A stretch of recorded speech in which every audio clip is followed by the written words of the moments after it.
Telangana ASHA workers union CITU ఆధ్వర్యంలో ఆందోళనకి దిగారు. Assembly budget సమావేశాల్లో ఆశా వర్కర్లకు రాష్ట్ర ప్రభుత్వం 18,000 రూపాయల వేతనం నిర్ణయించాలని డిమాండ్ చేశారు. 50 లక్షల ఇన్సూరెన్స్, 50,000 రూపాయల మట్టి ఖర్చులు ఇవ్వాలని ప్రతిపాదనలు పెట్టాలని డిమాండ్ చేశారు. అర్హతలను బట్టి ప్రమోషన్లు, ఈఎస్ఐ, పీఎఫ్, ఉద్యోగ భద్రత, రిటైర్మెంట్ బెనిఫిట్, పెన్షన్ సదుపాయం కల్పించాలని ప్రభుత్వాన్ని కోరారు. ఆశా వర్కర్ల సమస్యలు పరిష్కరించాలని డిమాండ్ చేస్తూ కోటిలోని ఆరోగ్య శాఖ కమిషనర్ కార్యాలయం వద్ద ధర్నా నిర్వహించారు.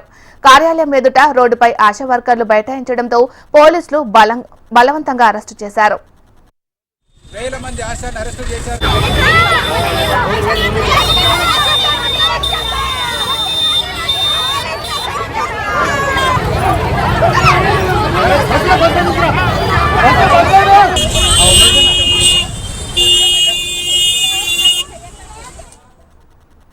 Telangana ASHA workers union CITU ఆధ్వర్యంలో ఆందోళనకి దిగారు.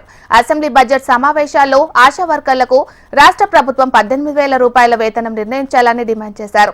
మరి ఇదే అంశానికి సంబంధించి మరింత సమాచారాన్ని మా ప్రతినిధి రమణ అందిస్తారు. రమణ, దాదాపు సంవత్సరాలుగా తమకు సంబంధించిన సమస్యల పరిష్కారంలో ప్రభుత్వం కొంత నిర్లక్ష్యంగా వ్యవహరిస్తున్నటువంటి ఆరోపణ చేస్తూ చాలా మంది పెద్ద ఎత్తున ఆశా వర్కర్స్ అంతా కూడా ఈ రోజు ధర్నా చేశారు. కోటిలోని ఆరోగ్య శాఖ కమిషనర్ కార్యాలయం చేరుకున్నటువంటి వీరంతా ఒక్కసారి ఇక్కడ చేరుకుని తమకు సంబంధించి ఏదైతే రాష్ట్ర ప్రభుత్వం 18,000 రూపాయలు ఫిక్స్డ్ వేతనంగా ఇవ్వాలని, ఆ తర్వాత 50 లక్షలకు సంబంధించిన రూపాయల ఇన్సూరెన్స్, 50,000కు సంబంధించిన మిగతా ఖర్చులు, ఆ తర్వాత ప్రమోషన్లు కావచ్చు, ఈఎస్ఐ, పిఎఫ్, ఉద్యోగ భద్రతకు సంబంధించి, ఆ తర్వాత రిటైర్మెంట్ సంబంధించినటువంటి బెనిఫిట్స్ సంబంధించి కూడా తమ సమస్యలు అలాగే ఉన్నాయి. వాటికి సంబంధించి పరిష్కారం చూపాల్సిన అవసరం ఉంది.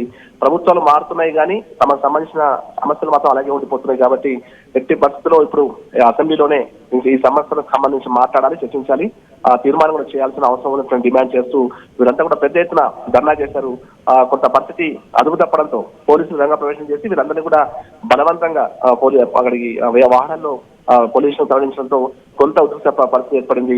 అయితే వీరు చెప్తున్నారు, ఎట్టి పరిస్థితుల్లో తమ న్యాయమైనటువంటి డిమాండ్ పరిష్కారం అయ్యే వరకు కూడా తమ ఆందోళనను కొనసాగిస్తామని కూడా స్పష్టం చేశారు.